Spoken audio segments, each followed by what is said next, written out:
My name is Sally Fitz, and I will give you my introduction, and then we can begin. So, um, this topic this evening is going beyond anger.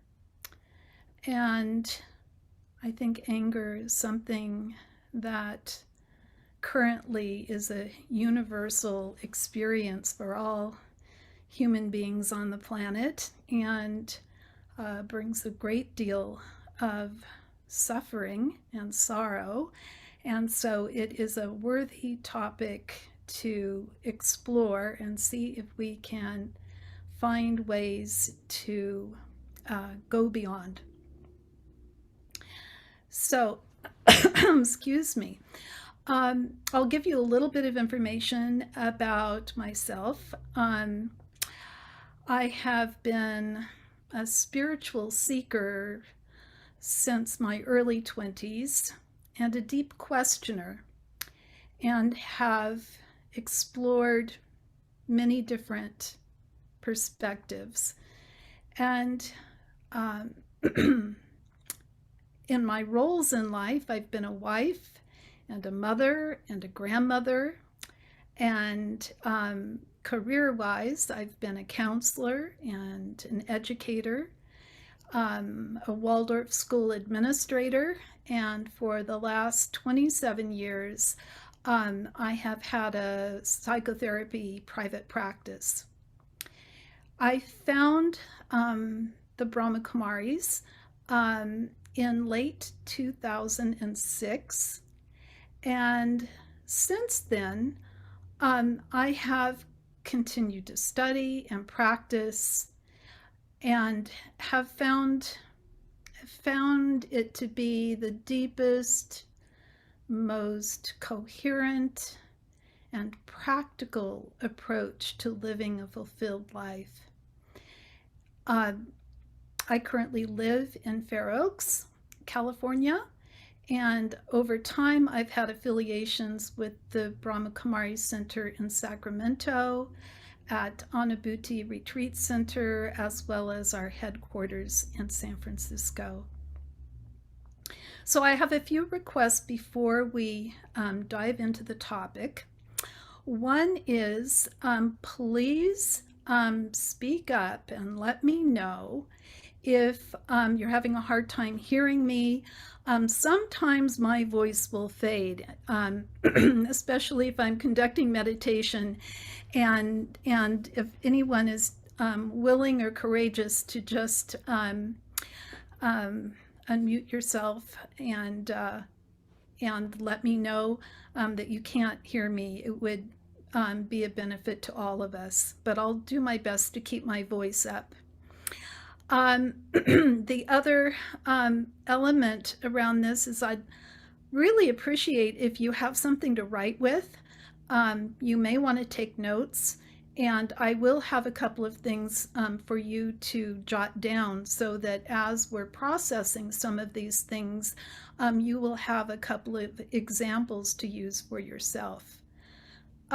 If you can, and I know that this may not be something that all of you are used to doing, but it would be great if you are sitting down and listening and you're able to show your faces. It is so nice to have at least a few human beings to be able to have that sense of connection, or a sense of being able to relate, that I'm actually speaking to human beings rather than little black cubes with your names on it. So, of course, if it is not a convenient thing or you are not accustomed to it, that's totally fine. I also was wondering whether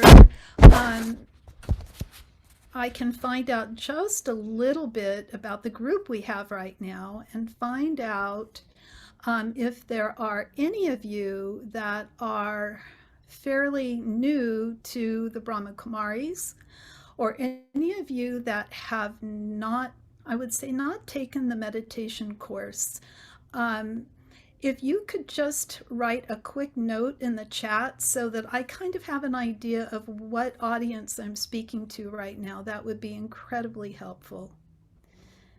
So let's see if there was anything else here. I think that's it. Okay. So, I'm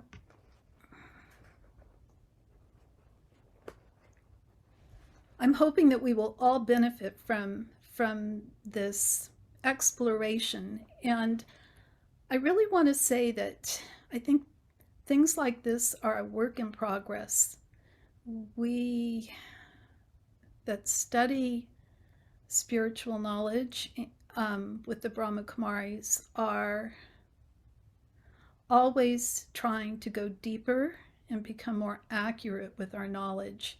So it's an ongoing process. And so I'm going to be offering some contemplations and some discoveries that I've made along the way. And it's also wonderful if you have additional thoughts or questions, and if you can write those down and leave and hold on to them until closer to the end of the program. I am aiming to leave time so that we can open things up for specific questions. Excuse me.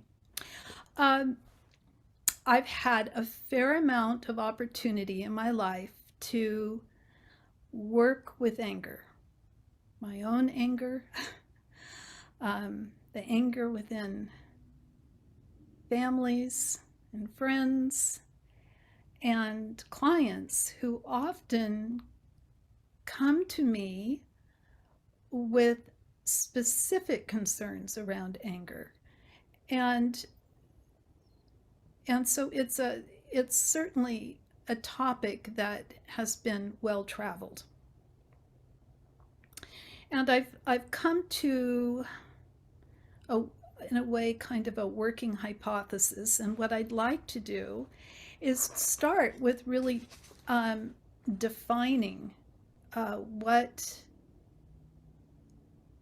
anger is, or how we can come to a place of understanding it. Excuse me. So, what is the root cause of anger? And then what can we do to start to address that root cause and to make significant changes so that we don't have to have it erupt in our lives, either through our own experience of anger or where we can be certainly more helpful and beneficial in the way we respond to other people's anger. So,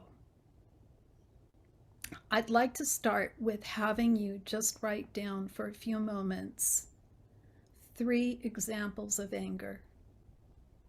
So maybe 2 of them that apply to your own experience.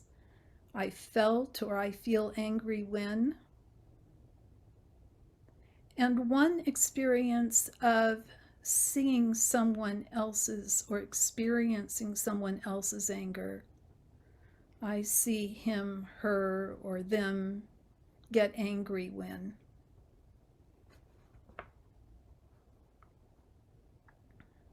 So I'll give you just a minute or 2, and then we'll move on.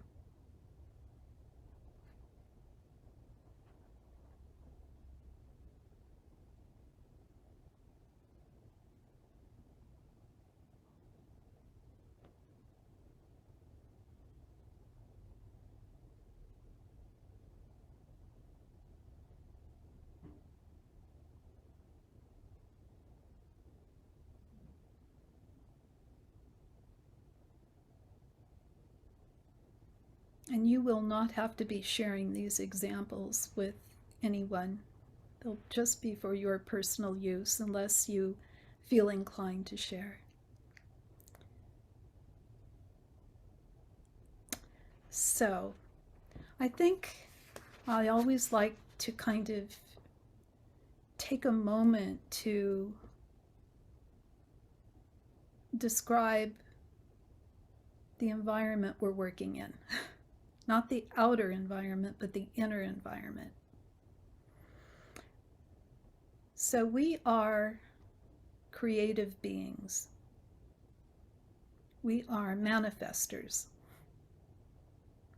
We are constantly using our minds to experience perception, thinking, feeling.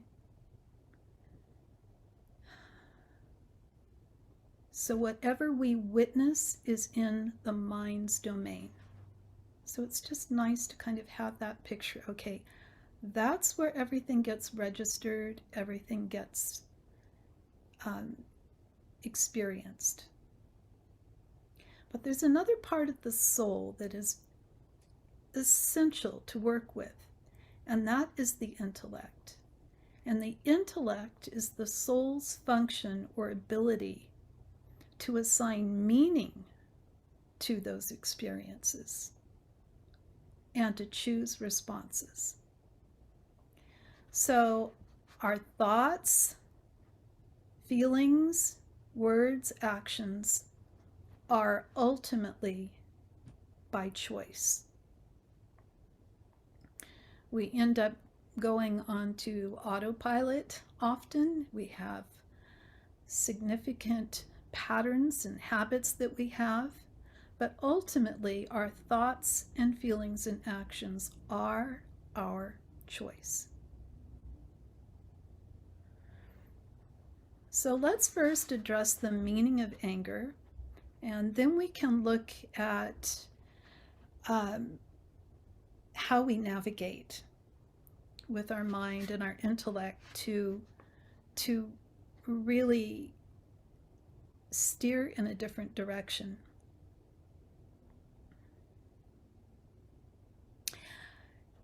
So here are some defining elements of anger. Anger is a feeling state, an emotion. And I know some camps like to try and make differentiations between feelings and emotions, but I'm grouping it together. It's synonymous. They're basically, it means the same thing. So anger is a feeling state, an emotion. Anger is an emotional response from a sense of powerlessness. These are key elements. Emotional response from a sense of powerlessness regarding an unmet need.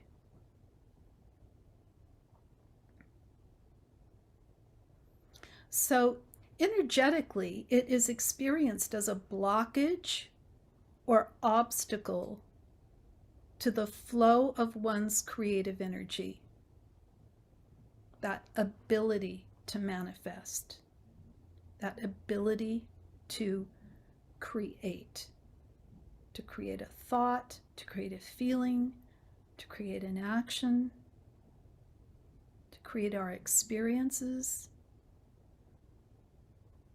to impact our environment.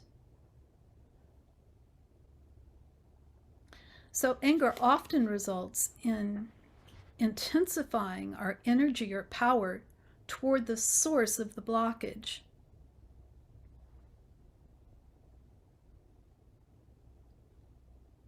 Or it can be displaced onto someone else. But usually there's some type of blockage or obstacle, and that creative force that's used to flowing hits that blockage.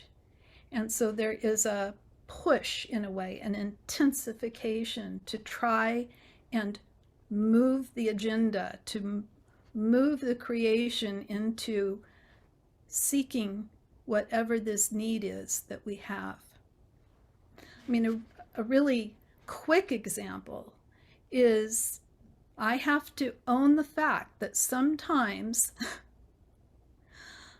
I can feel my energy mount when I am behind someone who is not driving with the flow of traffic, where their mind is likely somewhere else and they're driving very slow and they're holding up everyone behind them. And that feeling of, I notice that words will come out of my mouth. I'll say, "Oh, you're kidding, come on." Or whatever, it's that response to that obstacle. And that little level of annoyance or frustration ticks up. So we'll keep defining here. Anger often results in intensifying the energy. Anger has a continuum of intensity that may start with just mild irritation or annoyance. And then it can go to disappointment and frustration. And then it can hit the accelerator and go into rage or fury. So it's this continuum, and sometimes it can hit one extreme pretty fast, and other times it's a slow simmer until it starts to ramp up. So the soul's power is constantly flowing, and the more it is blocked, and the focus of your intention or your need is blocked, the pressure builds. And that intensification includes hyper-focusing, exaggerated facial expressions, choices of words such as name-calling or threatening. Your tone of voice may change, your volume, your gestures, your change of proximity or physical contact. Even if you're sitting down, you will often stand up. There's a lot of, you can really reflect on all those little tics that are expressing this discomfort. This can then provoke escalating levels of fear and anger in the recipient, the person who you might be interacting with, if you are having an interaction, and often triggers an escalating cycle that can trigger fight, flight, or freeze, where we come to a place where the intensity comes to kind of a crescendo and we move into one of those protective responses. A unique feature of anger is that it is like an illness or a virus, that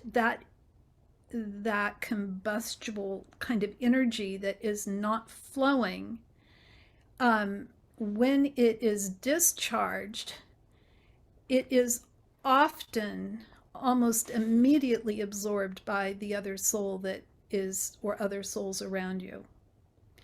So if you've noticed, if someone raises their voice at you, your voice will often follow their volume and raise as well. So, I mean, you can see that kind of matching quality and how instantaneous it is that we start to match the other person's energy. So that is also a method to help other people de-escalate their anger, is to intentionally be able to stay calm and breathe and not follow their energetic impulse, that it can calm the person that is experiencing the anger. Anger also evokes a desire to control in order to avoid the obstructions. Anger is considered a vice. It creates suffering. And at the core cause of all vices is fear. So the very core cause of anger is fear. And it's that fear of being blocked from creating well-being. And it's so ironic because fear always, when you act from a place of fear, when you make a decision based on fear, you end up creating what you fear. And this is just another example of how that works. So, when I'm blocked from meeting my needs, I feel powerless, and the anger builds. So, what can we do? Well, I think first what we can do is we must test the definition. And the best way to do that is for us to take our intellects and apply the definition to real life experiences. So, is the reason that I've offered as a hypothesis sound? Is it consistent? So look over the items that you wrote down as far as examples of anger and see if it fits.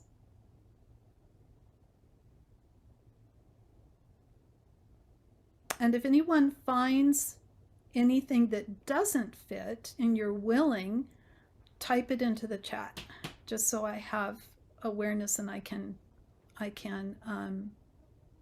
speak to it as we go.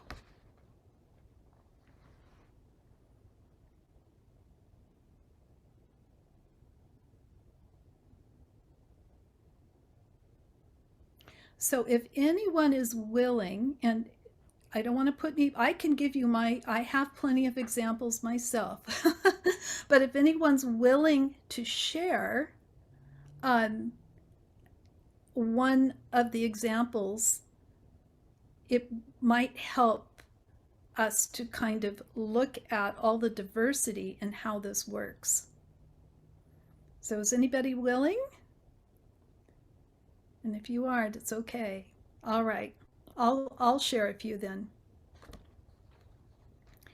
And I think that I wouldn't know unless I don't have a full view. Just a moment. Let me go to gallery because I may see someone raise their hand or, okay, there we go. So I gave you my little traffic example. I don't go into road rage, but I understand where it comes from and how it could possibly go in that direction. And I'll maybe share something that was not typical of me, and it's hard to admit, but in some ways it is kind of a funny story that my family loves to tell over and over and over again. There were a number of years ago when I had 3 kids at home and I was going through graduate school, and we were on Thanksgiving break, and I had this major paper that I had to write, and I had not finished it, and we were celebrating Thanksgiving on Sunday with the family because different family members couldn't make it. They were in different family clusters and so forth. So we were going to a family event, and I had not had time to cook. This was many years ago. And so we were also in a big hurry. And so we decided to go to Costco. Bad idea when you're in a hurry. We went to Costco and I decided to get one of the great big pumpkin pies that they had because I was supposed to bake a pumpkin pie, but I had not had time. So I was holding the pumpkin pie and it was heavy and I was concerned about putting it in the basket because I didn't want it to get damaged. We were getting other things. Eventually, I put it into the basket, right into the cart, and I kept saying to my husband over and over again, please be careful of the pie, please be careful of the pie, as he was putting things in. So the pie was my focus of just trying to take care of this delicate pie.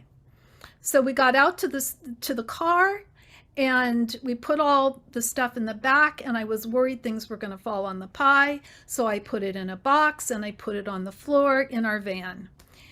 So we drive home. My husband, without thinking, pulls up the driveway that's a kind of a sharp hill, and the box goes sliding across the floor and hits the back panel of the back seat. And I'm starting to get upset. It's like, why did you do that? I've been talking about the pie for a half an hour. So I get out of the car, and it's an old Volkswagen van, and I open up the sliding door, and as I slide the door back, the pie was on an edge, and the edge slips. Anyway, the bottom line is the pie slides out of the car on a dip, so there's a long fall between the two tires that are on a incline, and the box and the pie fall to the ground, and the pie literally just kind of crumbles and splashes out the side of the pie. I was so upset. It was the only thing I was bringing. We were in a huge hurry. I took the pie in, and as I'm looking at it, it's kind of soft and wiggly, and I'm thinking maybe if I just drop the pie on the counter a few times, it will kind of solidify. So I drop the pie. My kids come in. What's wrong? Why are you angry? Why did you break the pie? And obviously that wasn't what was going on. And I got a comment from one of them about, and I can't remember who it was. It may have been my husband or whatever, but it was like, why don't you just chill? And I took the pie and I threw it up in the air so hard that it hit the ceiling. Okay, that's my story. It's embarrassing. And I stood there and I started to cry, and then we all started to laugh, and thank goodness it ended up with laughing hysterically at how outrageous and silly it had all become. But I was incredibly embarrassed of my behavior and so regretful. And there were a whole bunch of needs there that were not being met. And on top of that, which is often difficult with anger, is that then you have also not met another need, and that need is about your own self-respect. And so then you have that to contend with, another layer of disappointment in yourself because of the anger that you've had. So for brevity of time, I'm not going to go into a list of the number of things, but you can see that I had particular needs that I believed I was invested in, I was attached to. And no matter how much effort I put into it, I was powerless to get the outcome that I wanted. Okay, so let's take now a look at the solutions, because that's really what we're here for, right? We all know about anger, but what we want is to know, what can we do to change it? So, solutions to the experience of anger where one has experienced some type of blockage or some type of obstacle from fulfilling one's needs. The first thing that we can do is to shift our attention so that the power can be redirected. And this is the hardest thing to do and the most important. And it takes lots of practice. So we can be thankful that we get angry, because then it gives us opportunities to practice. So this is the beginning of de-escalating. But I want to make a couple of comments about this shifting one's attention. We cannot stop the flow of the buildup of the energy. It is there.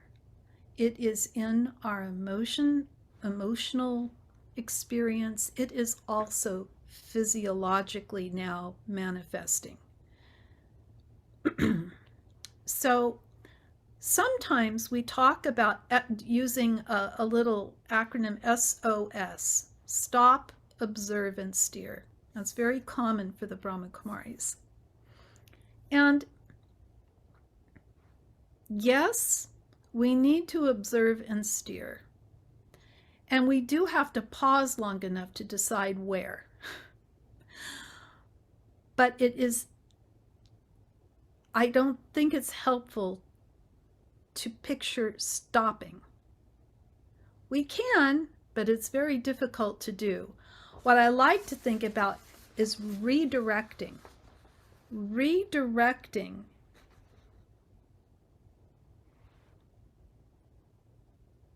Redirecting. That's, yeah.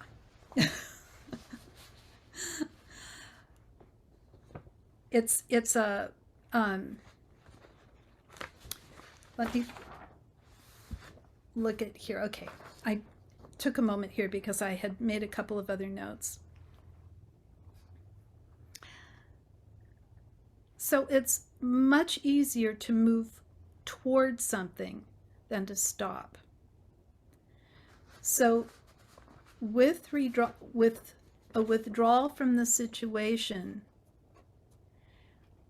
I need to pause just long enough to make a decision of what is going to be of greatest benefit. What is going to be beneficial in this moment? And usually if we decide a strategy, we need to practice it over and over again. So don't leave it until the time that it happens. Have a plan. Have a plan before it happens. So one of the things that I have found is being able to say something like, I need to pause for a moment. And then doing something to discharge the physical part of the energy. For instance, taking some nice big stretches. Go to a bathroom. Wash your face. Wash your hands. Drink water. Take a walk for a moment. Take a shower if you have time. Do anything that has a quality of flow to it, right? You want to move the energy. You can even shake your hands. That's shaking it out. It's moving the energy and dispelling it. Then after that energy has come down a bit, it's always, this mantra is move in a beneficial direction. Have your intellect search for what is going to be a beneficial direction. It may be, wow, I'm having another opportunity to practice mastery here. Or what would be the most beneficial thing to do right now? Or um, one important next step is, what did I want or need just now? This is huge. We walk around with all of these needs and we don't have full awareness of them.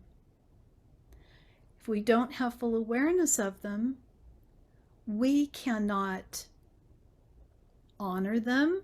We cannot express them. We cannot make requests about them. So we have to figure out, what did I need and what do I need now?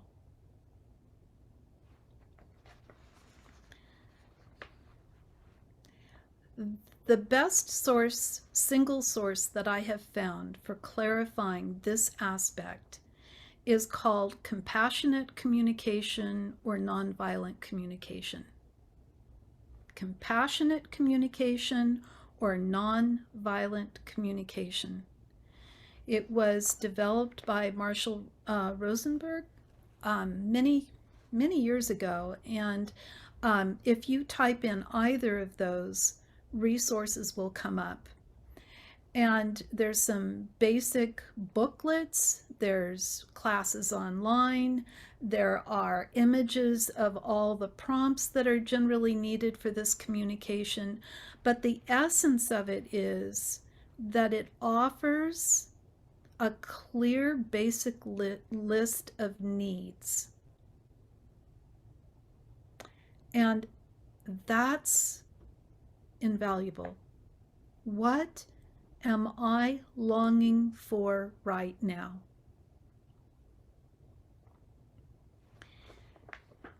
Sometimes that alone is enough for you to be able to start to process and figure out that maybe maybe there are other needs that you have even more than that. Or maybe you can express that need in a calm manner if your anger is in relationship to an interaction with someone. It's also a way to de-escalate people who are angry with you or around you. It is so helpful, even if someone is not accurate, if they make an attempt to recognize what you need. What are you needing right now? I mean, you can ask that question, but most often people don't know. They can't tell you. If someone asked us, what do you need right now? You might not be able to let them know. But if you have developed a bit of this vocabulary, it's a very short list of basic needs. I need understanding. I need respect.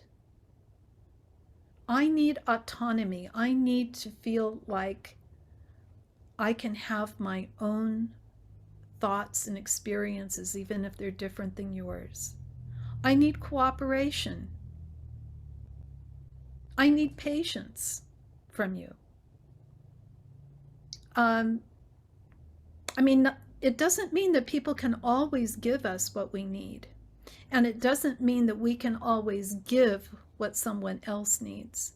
But to say, are you needing this right now, is an instant de-escalator. It's a connector.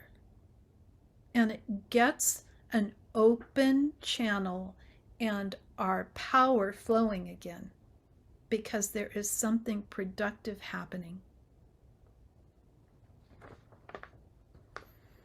And then it also gives you some just basics on how to make it concrete. If that person needs that,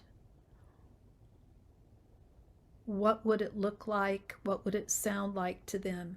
Sometimes getting very specific. So that is an incredible resource. Even if you just have a little cheat sheet, I have it copied in the glove compartment of my car. I have one in my wallet. I have one at my office. I have it so that if I feel like I've lost connection with all these needs, I can just review it quickly.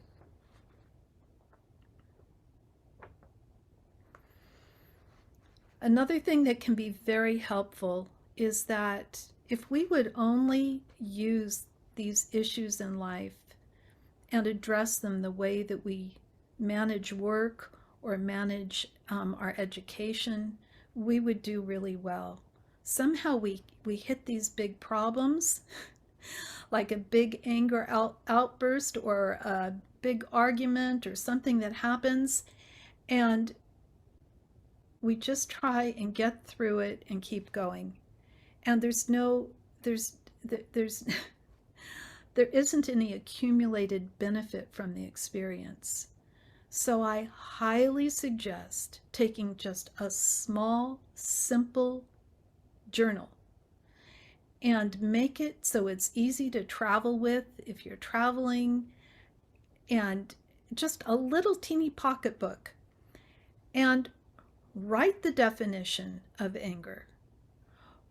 Write the specific things down that you can do to help you. And just journal very briefly incidents that happen, and identify the need and identify what helped. We can learn so much from our experiences if we just take a little bit more time to extract the benefit and value from them.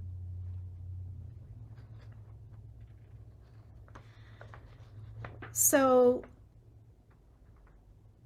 another very helpful perspective is to learn to appreciate the many ways that our power is manifested. Recognizing that anger and suffering are prompts, right? They are basically, it is a karmic, instant kind of karmic mirror or reflection. And we can extract what the value of it is. I'm bringing up karma, and it's a long, interesting study, but this aspect of our first layer of karma is action. It includes thoughts, not only physical actions, but thoughts and words.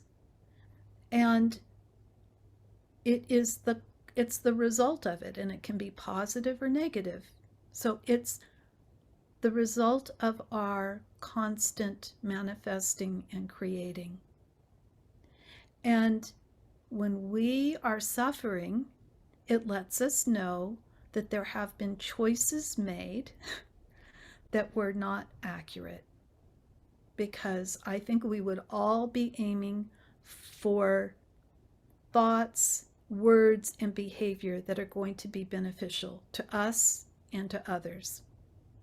And if we're not there, then it means that there was a choice made or an action taken that, if we could redo it, it would be beneficial. So this is our opportunity to keep learning from these experiences. So find at least one or two powers that are being called for, such as I need my power in order to be patient. I need my power to become a detached observer and just watch what's happening rather than reacting to it. I need my power to really seek understanding. I need my power to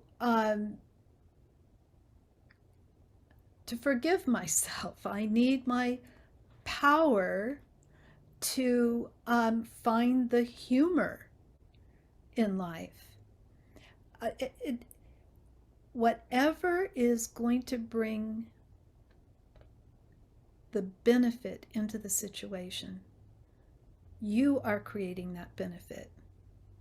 So it is not only experiencing or creating sorrow, but then being able to change it and to have a positive outcome out of it. So some more powers: the power to detach, the power to tolerate, the power to accept, the power to observe, the power to accommodate, the power to appreciate, the power to understand. Any productive thing, any beneficial thing that you can think or say or do is one of your powers. It is the way that the power of the soul is manifesting in a beneficial way. It is a way to efficiently start building new habits so that the old habits finish and the more beneficial ones come online. So the next practice that I think we would all expect is to learn and practice meditation. It's wonderful that there's so much work being done, that there's gobs and gobs of research right now about the benefits of meditation. It helps our health, it helps our relationships, and it certainly helps us in using our power in effective ways to end a lot of our problems, our suffering, our struggles, and to power up with the things that are going to keep us peaceful and happy and fulfilled.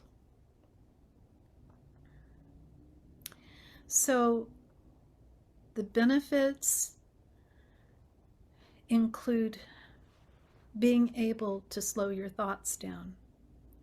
You can see how that might help in a situation with anger. The power to become still, to still your mind, to still your body. The power to be silent, to quiet your mind. When we're on a rant inside of, oh, he or she is this and that, and I can't believe that, right? It's like, can I just quiet my mind for a moment and choose where I want it, choose what I want to invite into it. So it's also, meditation helps us be able to steer what we invite into the mind. And it helps us learn how to let go of things that we don't want to have in our immediate experience.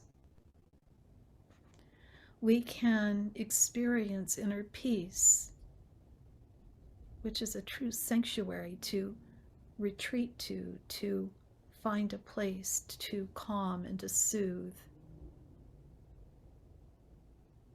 and to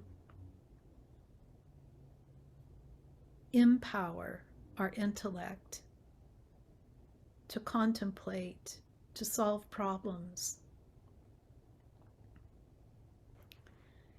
It is a place where we can introduce what we want to feel.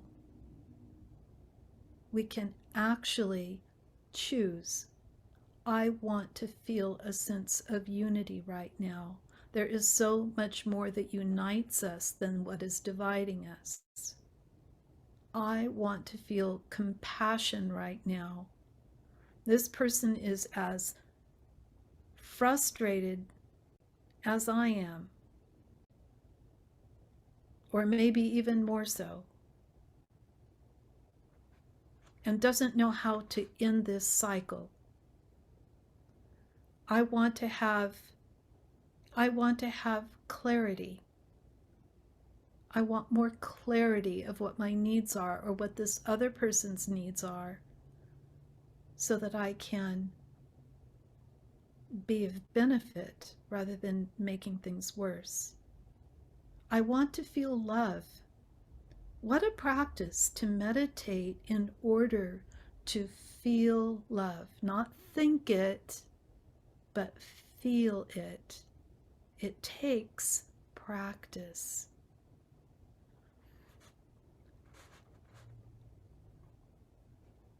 I want to feel gratitude. I want to feel gratitude. That's also significant.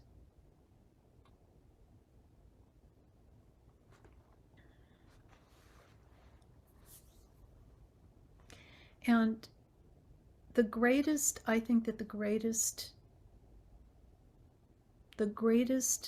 value, ultimate value of meditation, at least as Brahma Kumaris practice meditation, is the potential to connect to our one true source of all these qualities. By developing a connection, a relationship with the Supreme Soul. Lately, I've been playing with this title, and I've been saying, I think you are the superlative soul. You have the superlative of each one of these qualities in an unending, flowing channel to whoever is able to connect to it. And so what do you need to connect? You know, the Supreme Soul offers an unending source of power that is really only limited by the time and the effort we make to absorb what is endlessly offered.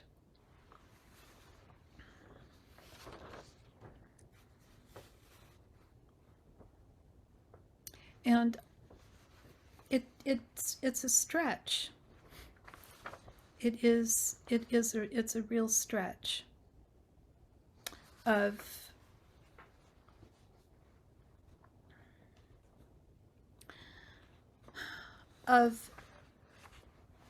having to set aside our associations, our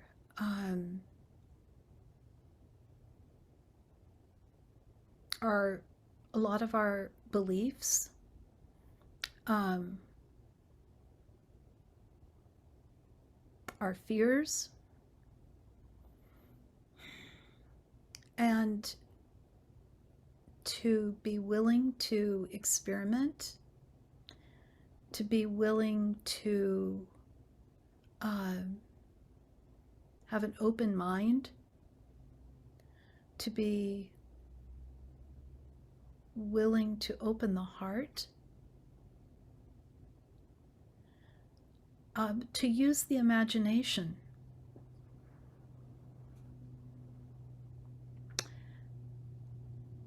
And to put time and effort into the practice. But the payoff is superlative. And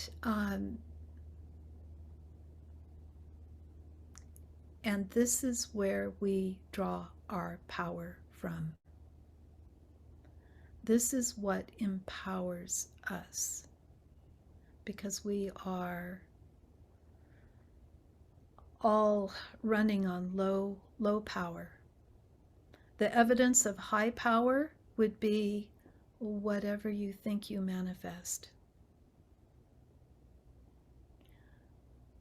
And thank goodness that we've lost our power. Because our thinking isn't where we'd like it to be. And so it is, in a way, almost an interesting law that as we clean up the mind and the intellect, we have the capacity to absorb more power. We use it and we absorb it.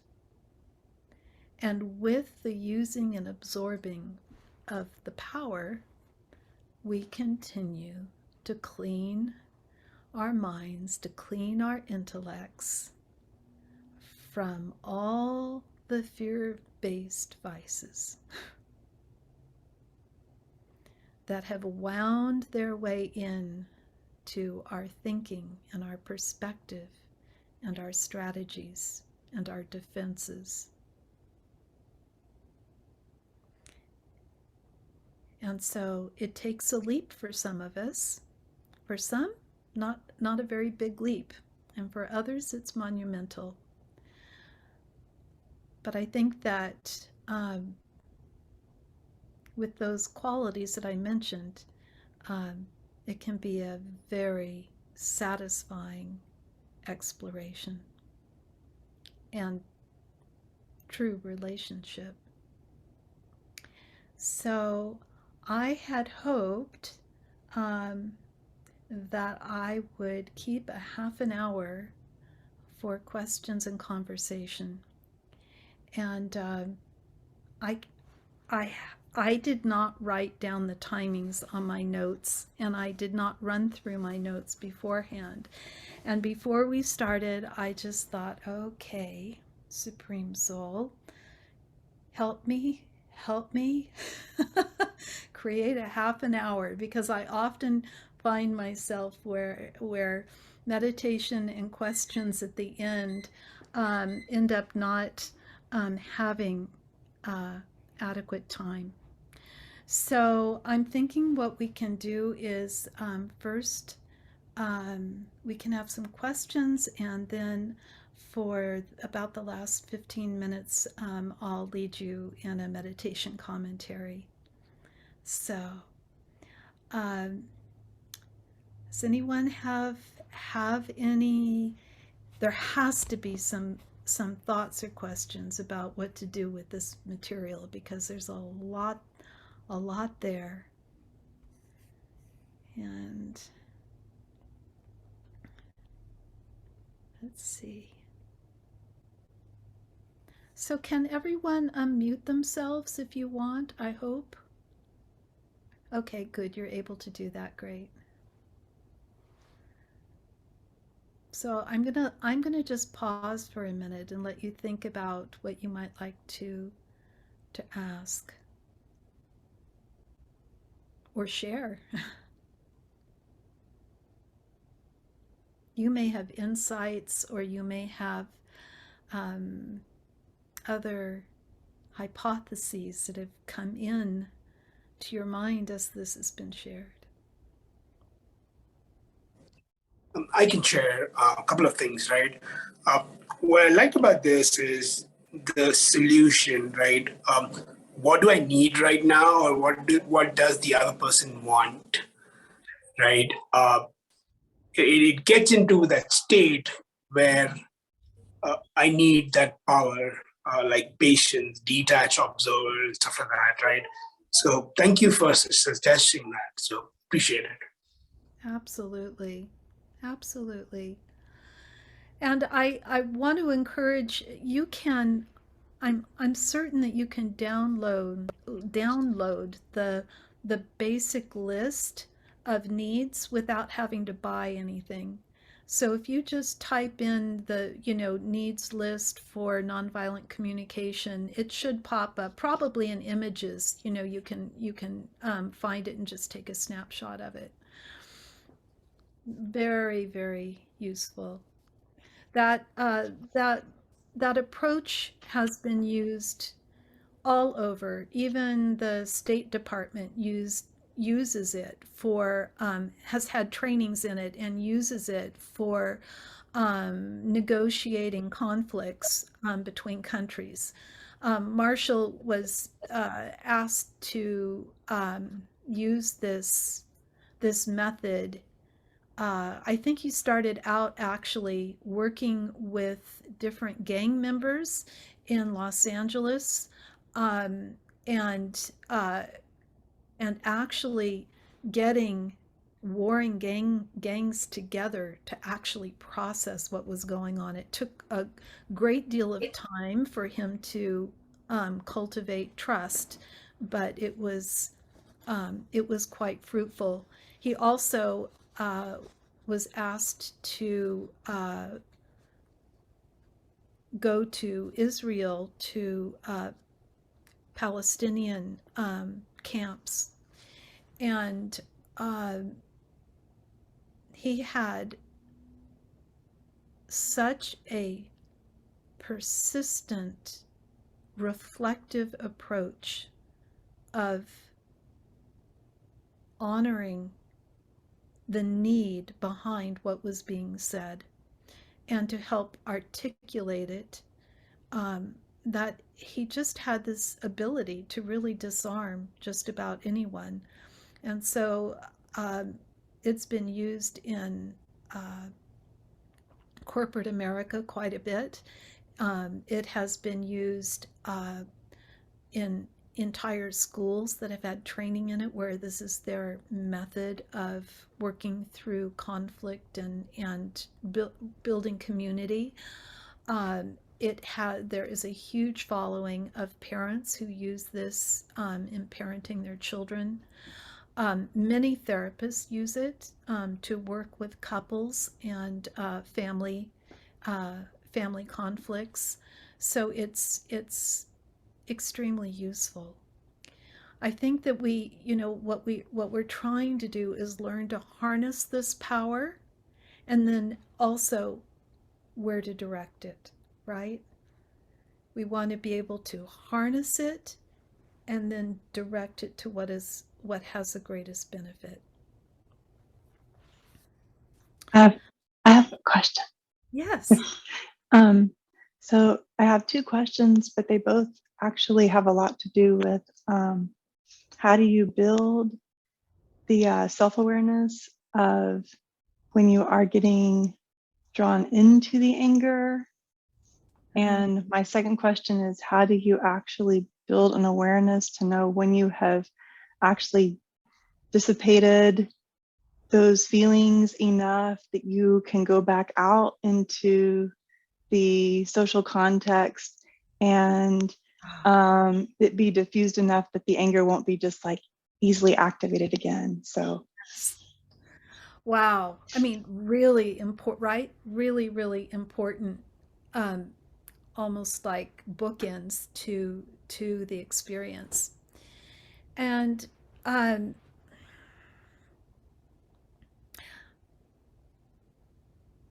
of course, time helps.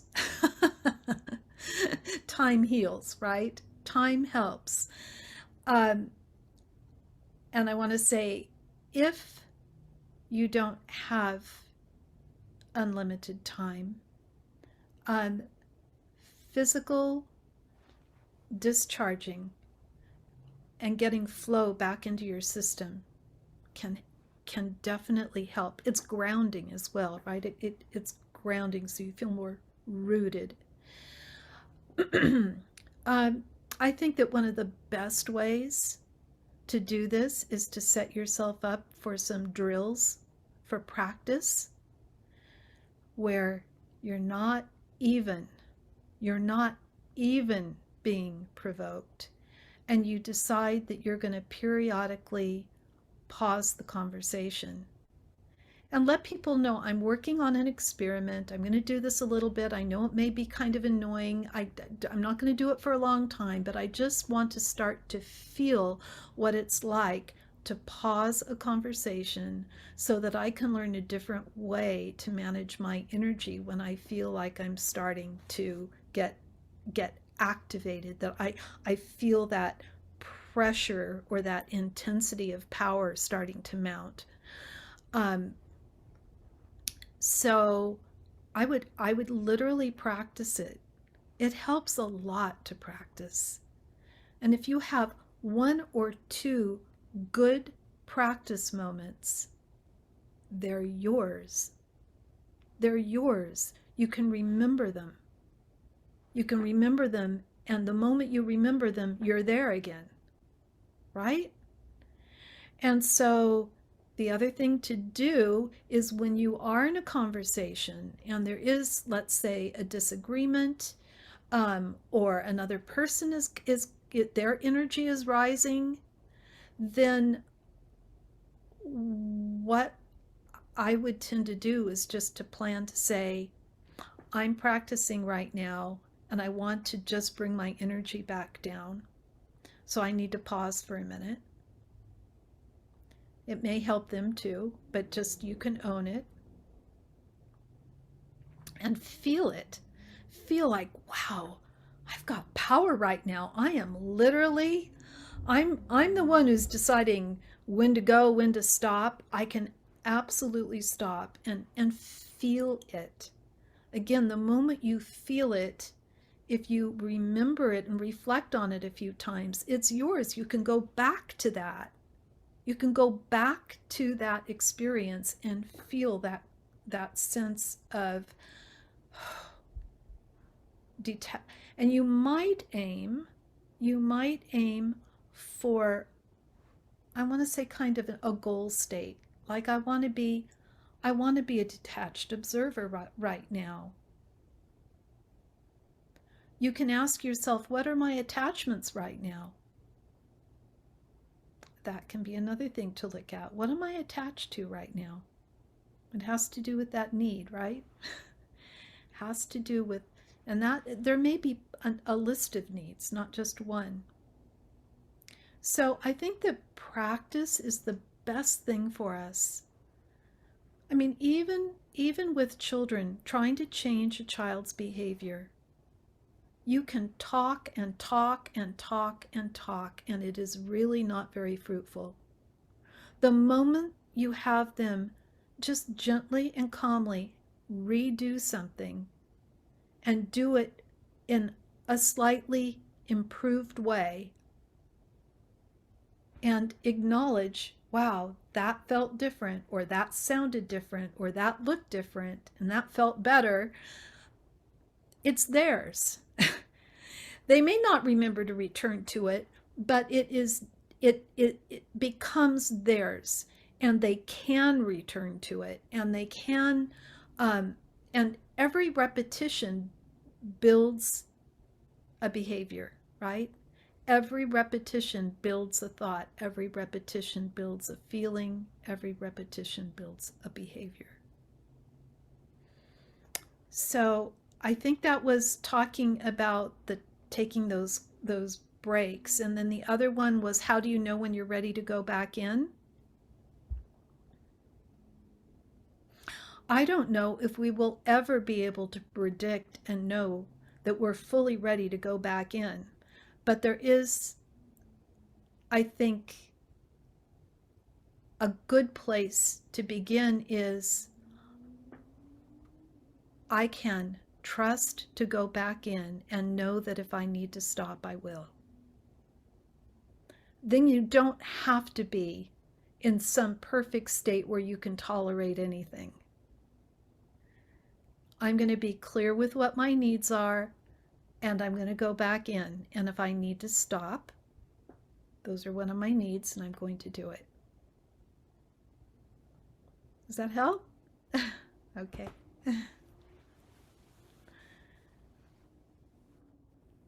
Anyone else?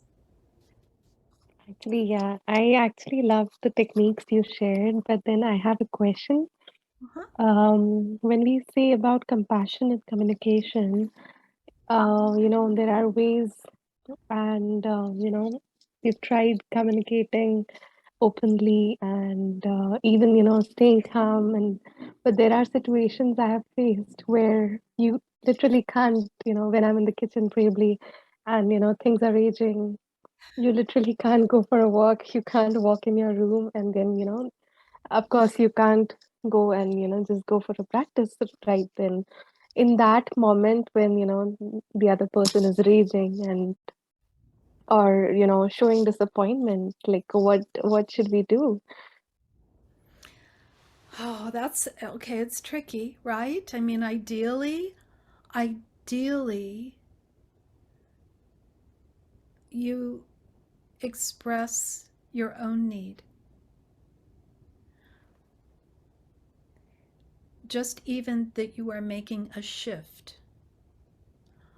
I am not going to respond right now. I'm just going to listen and breathe. So it's not being taken as becoming passive, because when someone is frustrated, they're looking for a way to get that need met. And if we are not responsive, it can often provoke more frustration. But we can say, the best thing I can do right now is to be quiet. So I don't want to argue. I just want to understand, and I'm just going to keep breathing. I mean, if you're in a car and there's no other way, or when you're in a situation where you can't leave, and so you stay in your power. You stay in your power. I'm choosing. I may feel my heart racing. I may have 1,000 things that I'd like to say back. I don't agree at all. You can have 1,000 things going on, but I have made a commitment that I'm going to be quiet and breathe. And I know that it is going to be more beneficial than getting into it. And I mean, there are some people that can get so frustrated and want to wrestle control so intensely that that can also be provocative. But ultimately, to be able to say something like, I care, and this is the best I can do right now. I care, and it's the best I can do right now. And if you're recognizing a possible need, that is a way of de-escalating it. If you if if you notice that the person's more upset because you're getting quiet, then you can guess at the need. Are you wanting me to engage right now? If I'm not engaging, does it make do you think it means I don't care? Does it make you think that I'm judging you? Does it make you think that, to see what their belief is and then to let them know I'm really doing this to try and help. I'm helping me and I'm hoping it will help you. So having pure intentions, having pure beneficial intentions, and withdrawing from the back and forth or the reactivity is the best way to de-escalate. Can you does are you having I'm not reading that from your facial expressions, but I just want to ask, are you having a sense that yes but, or are you thinking, or as you think it through, does it seem like it's workable?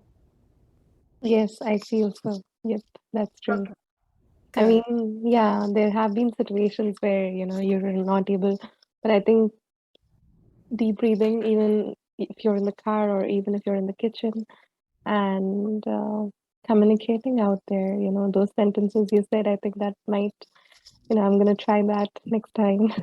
Yeah. Thank you. So just communicate what you're doing, why you're doing it, and um, and be open to talking about it again when things calm down.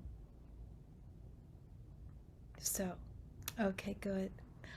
All right. Well, are there any other questions? And if there aren't, then we'll have some meditation. Okay, good. All right. So,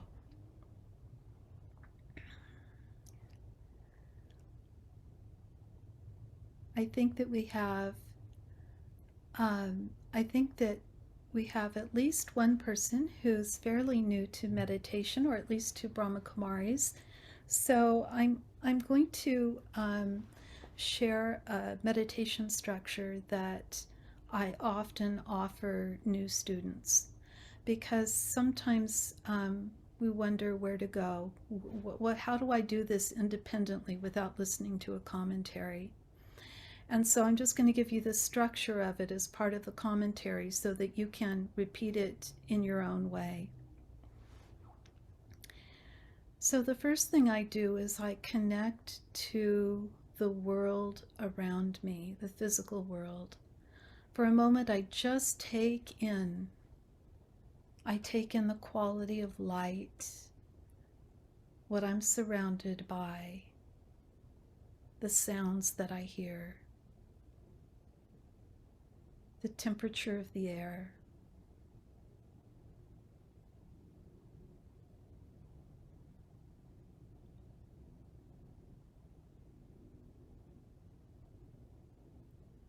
The time of day, where I've been, what I've done, where I am now.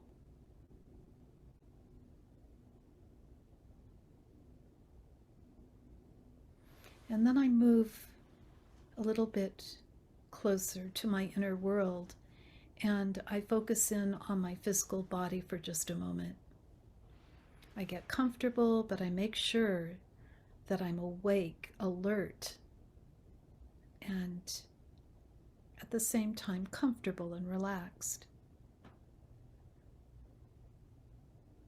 I notice the sensations that are in my body. My body is a living being. There is energy. It's powered on. There's pulsing. There's vibrations in my hands and my feet.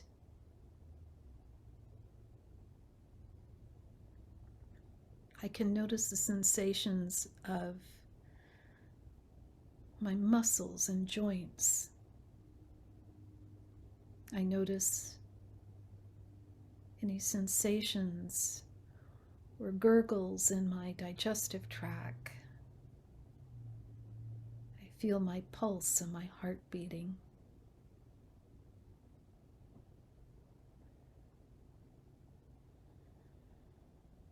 And then I gently turn in even closer and follow my breathing. I experience the in-breath and the out-breath, trying to concentrate now more of a focus on the cool air moving in and the warm air gently dissipating out, or the rise and fall of my diaphragm.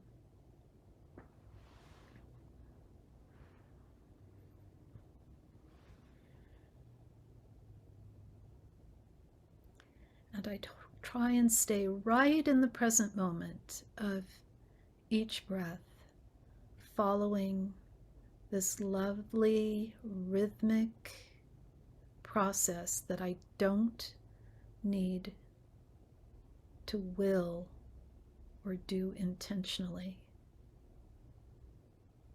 I can just gently let my attention rest on the sensation.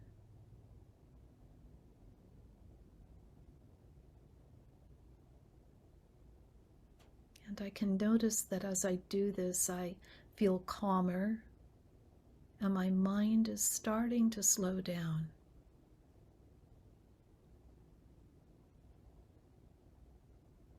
And if I have a lot of thoughts that are still popping in, I might just take a simple mantra such as breathing in, breathing out, just to help center and quiet my mind.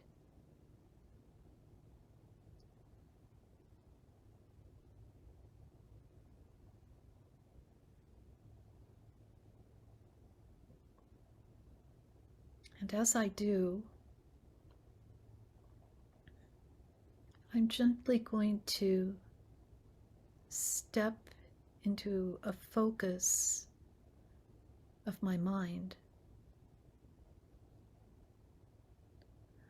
I'm going to notice the silence and space between each thought.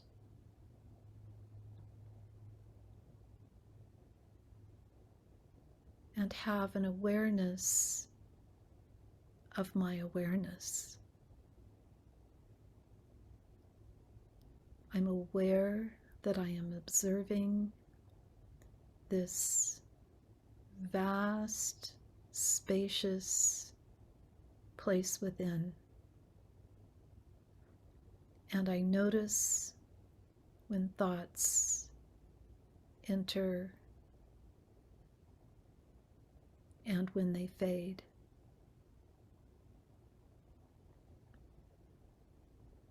And kind of like foreground and background, I choose to focus on the silent, open space instead of any words or thoughts that may come through.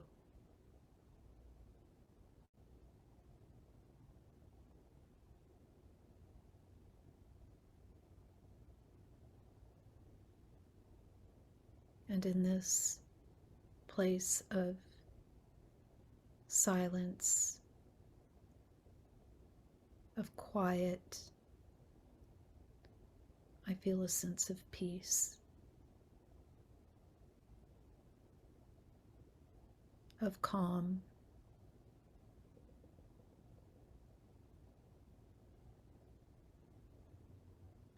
and now I can choose what to bring into my mind. And today I choose power.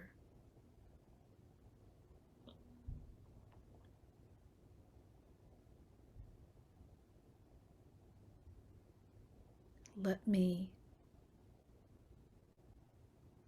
experience the power of my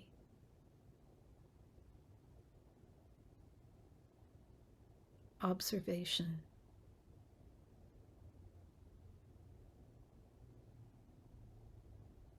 Observing my thoughts, observing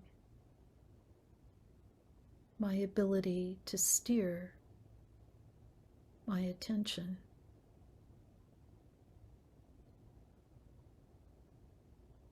The power to be present. The power to concentrate.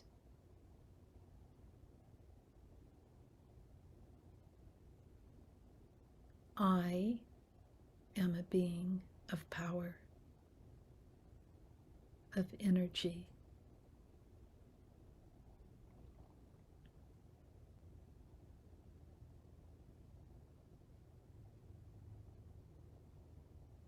This energy, this power allows me to create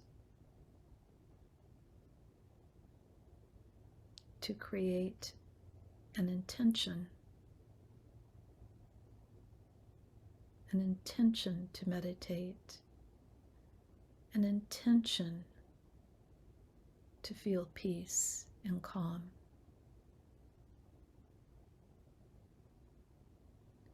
An intention to witness my own power in action.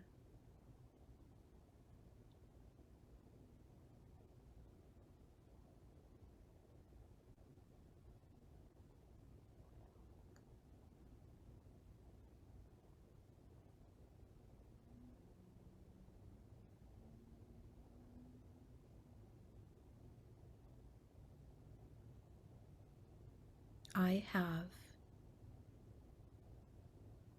never-ending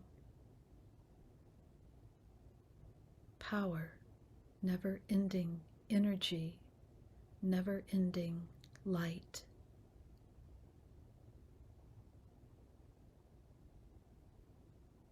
My light can be experienced when I turn off my attention to all other experiences. It takes practice. When I am silent and still,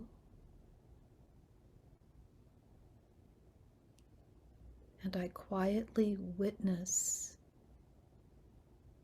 that steady, quiet, peaceful, still presence, I feel alive and radiant, like a star, unmoving, unwavering, a living light.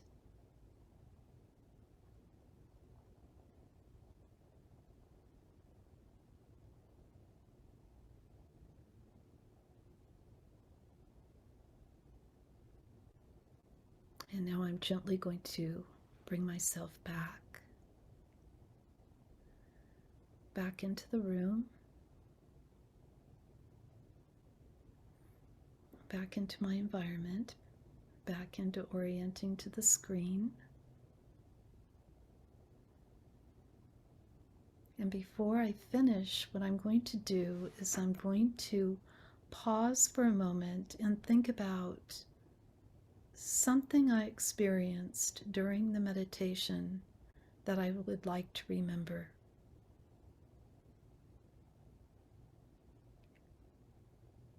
Whatever draws me back, let me go return to it, remember it, and feel it for just 2 or 3 more seconds.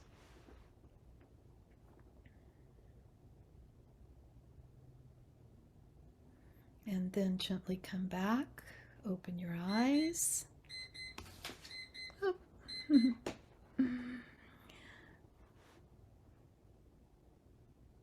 And return.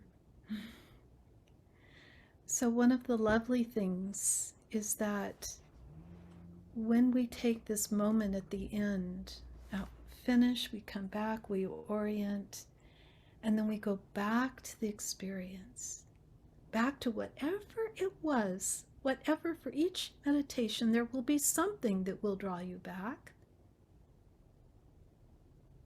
It might be, I achieved a moment of inner silence for the first time.